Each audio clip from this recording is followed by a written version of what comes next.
বিরোধী দলনেতা জিতেন্দ্র চৌধুরীর প্রিভিলেজ মোশন বিতর্কের অভিযোগ খণ্ডন করলেন পরিষদীয় মন্ত্রী রতনলাল নাথ। আজ মহাকরণের সংবাদ মাধ্যমের মুখোমুখি হয়েছিলেন মন্ত্রী রতনলাল নাথ। মন্ত্রী কি জানালেন শোনাবো।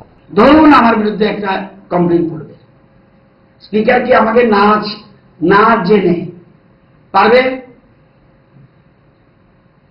কিন্তু জেনে সরকার বিরুদ্ধে আমি এনেছি না জেনে ওনাকে শুনতে হবে না।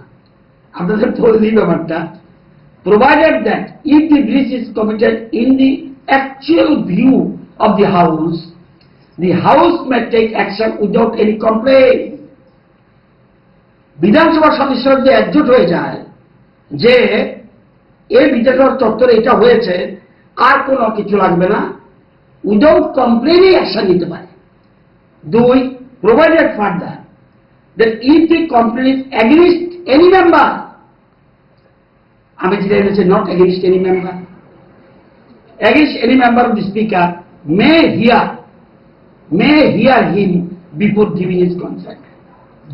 যদি জিতেনবাবু এনে থাকে, জিতেনবাবুর কমপ্লেন যদি জমা পড়ে থাকে, জিতেনবাবুর কমপ্লেন জমা পড়ে থাকলে উনি যার বিরুদ্ধে এনেছেন ওনাকে না শুনে স্পিকার উনি কনসেন্ট দিতে পারবে না।